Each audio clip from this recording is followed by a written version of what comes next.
குறைவா பேசிய நிமிஷத்துக்கு செலுத்தணும், செகண்டுக்கு பேசிய கூடுதலா செலுத்தணும். எட்டிசலாட்டிடம் இருந்து super sim.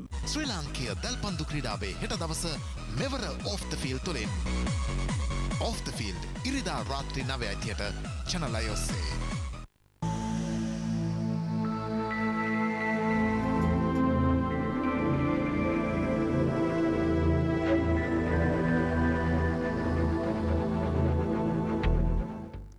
Good evening, friends, and welcome to this month's edition of Dhamma and You. Our guest today is Vipula, Wanigasekera. Good evening, Vipula, and welcome to our program.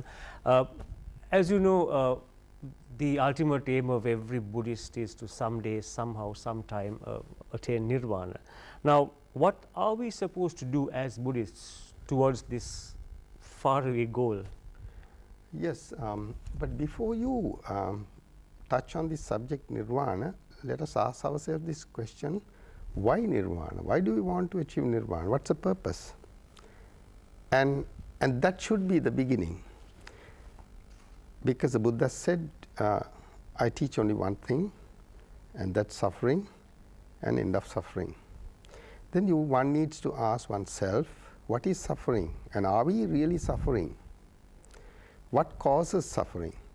If there is anyone who says, no, I am fine, you know, I don't go through any kind of suffering, then there is no necessity for such person to seek any freedom or nirvana or anything. But if you understand suffering as a truth, as an inevitable truth in life, that is the beginning in your quest for the Keyword nirvana. Is the inevitable truth.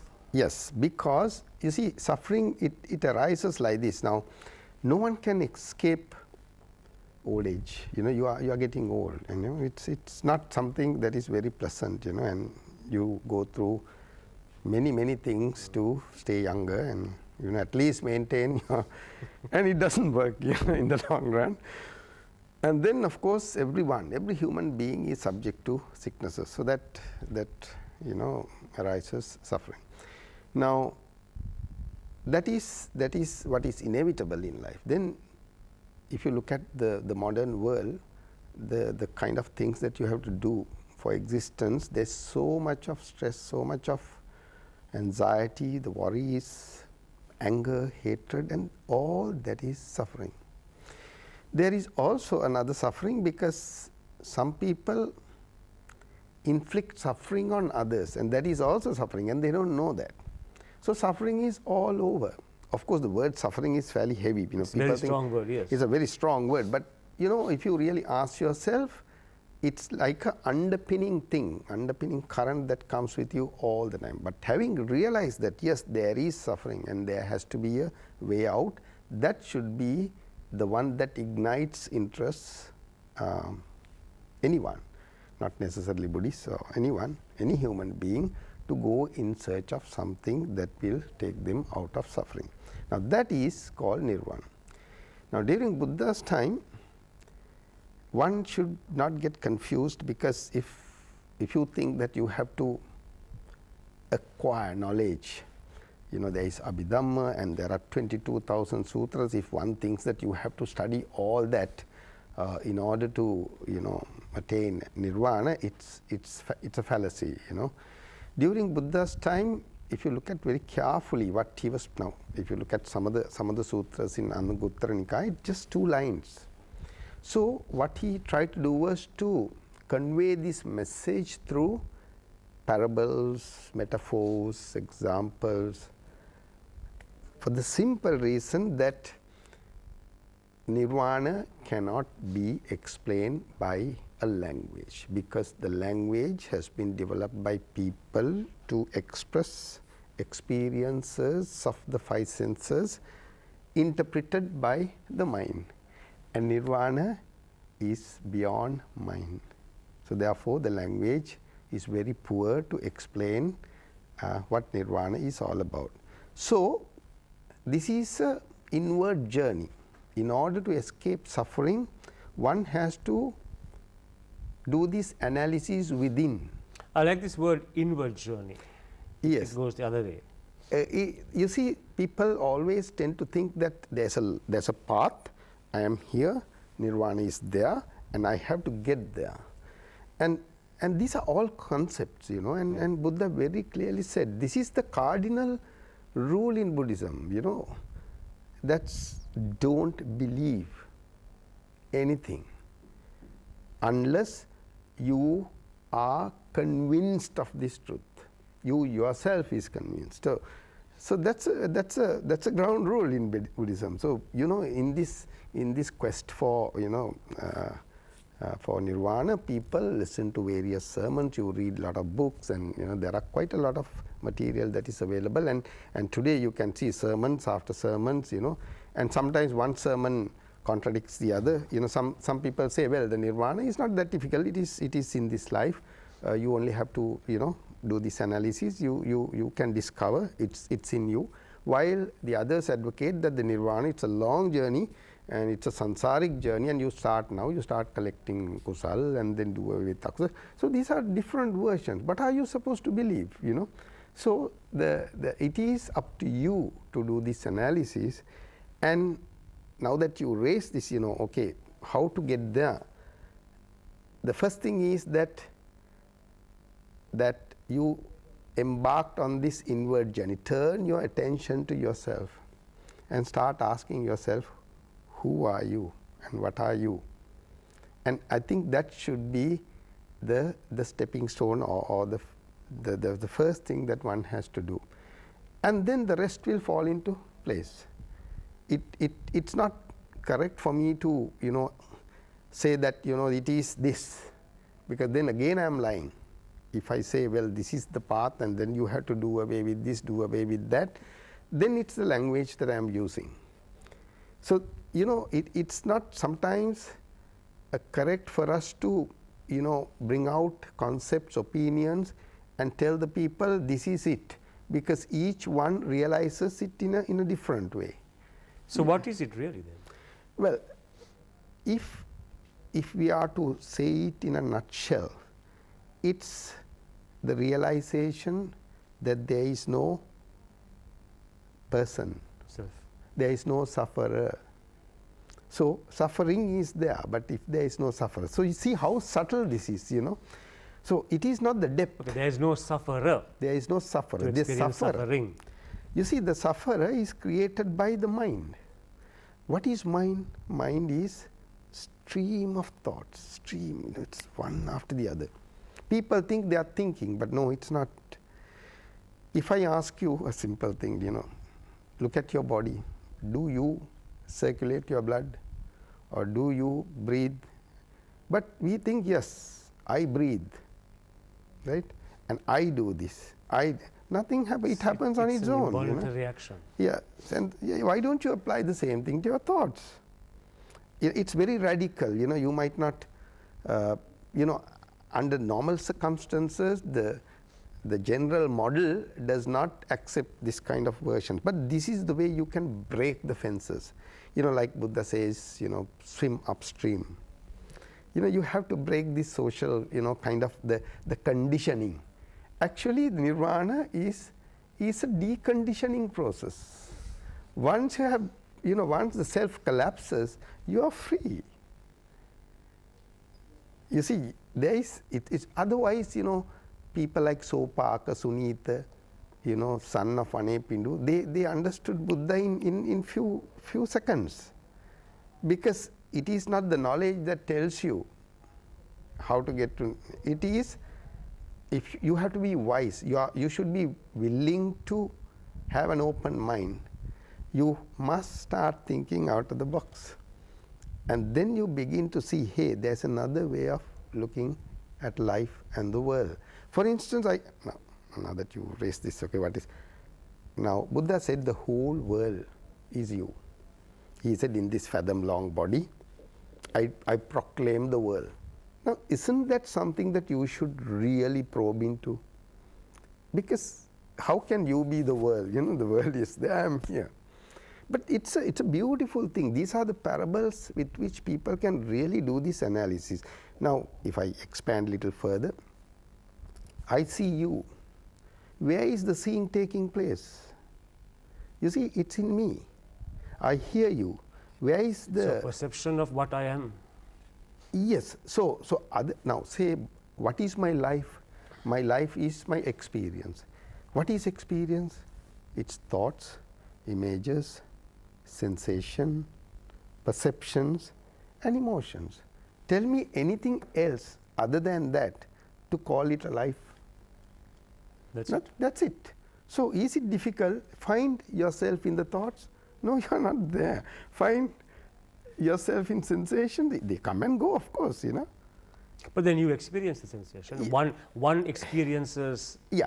So among, you see, this is the subtlety of this. Now, what is happening, and among this, you know, you have this stream of thoughts, and in this stream of thoughts, you also have thoughts to institute that person. Yourself I into am it. doing this. This is me, and I am doing this. The easiest way to do this, you know, Buddha said, don't live in the past, don't live in the future. And what is the past? It is a thought which is arising now. You cannot possibly experience the past. It's remaining as a thought. Now, if you ask yourself, but I have a memory, you know, I have a past, certainly. No one can say I didn't have a past. What are the things that you remember? You remember only the ones that you consider to be important. Those are the only things that you remember. You don't remember everything that happened in the past. So the ones that you do not remember, it is as good as that they not happening, that they didn't happen at all. It is as good as that. Yeah. So is your future. It is only a thought arising in the now. I am not suggesting that, you know, just because, you know, your real experience is, you know, it is wrong to say the present moment also, because when you say moment, you are bringing the time factor again. It is, I think the correct word is now, you know, now. It is what is happening now. Now, I am not suggesting that, you know, tomorrow is not there and you should not be planning. You should plan tomorrow, day after, next year, what you are going to do. When is it happening? It's happening in the now. In the now of the future. Well, when it and the happens, now of the past. When it happens in the future, it will be in the now of that. Yes. You see? So life is a succession of nows. Yeah, but then what happens is you bring the thoughts comes and tell you, okay, it rearranges everything in a sequential order and then tell you, hey, this is your life story. All the nows strung together. Yeah, exactly, either way, yeah. So this is, I just gave you a few examples, and this is how you start the journey. You know, you do this unorthodox way of analysis to see whether you can grasp something. So the analysis done, what's the next step? Well, you see, there's another thing happening. You know, when you realize nirvana, and if the realization is the collapsing of me, who realizes nirvana? You see? So this is. Can you say that again? All right. So if there is no thinker behind the thought, if there is no experiencer behind the experience, all you have is the experience. It is only the thoughts that establish and re-establish that there is a self. But when the self collapses, that's it. And that's what you call freedom. You're talking of physical self, but what about this Atma or the spirit or the stream of consciousness? You see, that whatever thing that's there. I know. Now, this is something I do not want to touch on for the simple reason, you know, when Buddha was asked this question, okay, what is the beginning and what is the end and what happens, this, all that, and not to mention the fact that I must tell you, this might be questioned, but the question is, during Buddha's time, nothing was written. And one wonders why. Because at that time, there was this language called Magadha, which is a very powerful language. But Buddha never wanted to write down anything. Because the moment something is written down, people tend to interpret that. And they have their own versions. It gets colored. So then what happens is, subsequently all these things were written down, and there were so many versions saying that some certain versions were destroyed, and then they introduced certain other things that were in existence before Buddhism.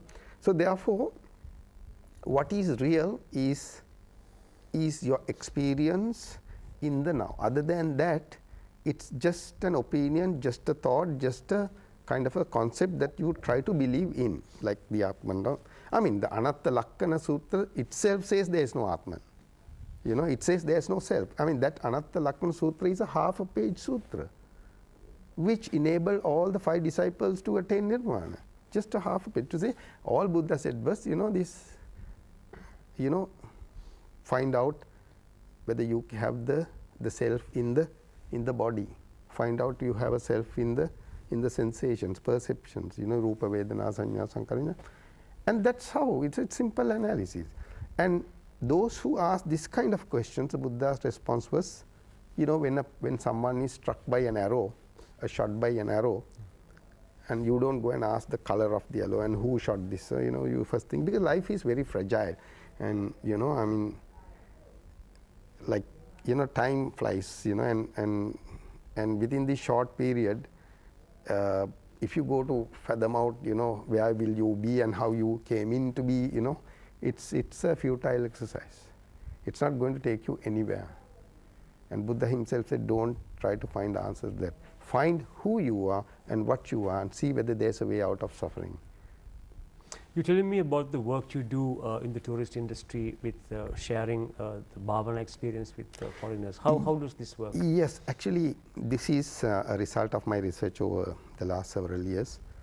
And although, of course, Sri Lankans probably don't know that this philosophy, the no-self philosophy, is cutting across the world today.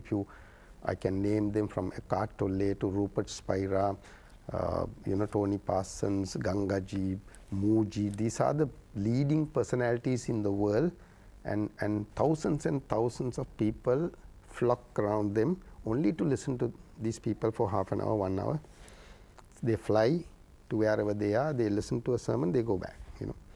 And all of them say Buddha is the first in the human history to have discovered this. They give the full credit to the Buddha, and then they convey this message. And one of the things I found was that Sri Lanka is not offering that kind of a service, despite the fact that we call ourselves, and we have preserved the pure Theravada. Unfortunately, no one comes to Sri Lanka to learn Buddhism. For what reason? Why the reason is it's more inward. Our way of practicing Dhamma is very local in the sense like it's partly ritualistic, partly this thing, and it's very traditional, so to say, whereas the people who are seeking freedom, they are, they want to benefit from it, and they want to see the benefit from it, and they are rational people. They try to correlate one thing to another. If they can't fathom out, okay, now they are doing this, how does that lead to freedom? If they can't fathom it out, I'm not saying what is right or wrong, but when they don't see it, yeah. So I introduced this, after I launched this book, I spoke to the people who are in the tourism industry, and I said, anyone who is interested in, after all, they have come to a country which is a Buddhist country. The majority are Buddhists, and if they want to know, I want to know something of the Buddhist philosophy, and I have given my contact details, so then they invite me. It's a very simple thing. They gather, and I conduct this, what we call meditative session, because the word meditation is also now, it's getting a bit stale, the meditation. It's people have various interpretations for that. So I conduct this discourse, the same thing that I have been telling you now, and bring them to some kind of a meditative mood, and then they are ready to experience the silence, tranquility, which is what you are doing in samatha. Samatha is to, you are not disturbed by the mind activities or the mental noise. So once that is done, then we slowly switch on to the reality of life. So I guide them through, for about, first the discourse, about 20 minutes, then I guide them through this meditative thing for another 20 minutes. Which is what exactly? Well, you see, I ask them simply questions for them to ask themselves. Like the questions, okay, do you circulate your blood? What do you feel right now? And be the observer of your thoughts and see how they arise and then disappear. And why do they disappear? In the past, you are carried away by the thoughts. But now the thoughts come and go. Why? There's a difference because you are observing them, you are watching. All right, so now the thoughts come, they go. You are the observer. And you don't control your body, it controls itself. You observe the thoughts and they come and go. Who are you then? You see, this is the way to, you know, and then they begin to realize, hey, there is something. So indirectly I am putting this Buddhist very core message across.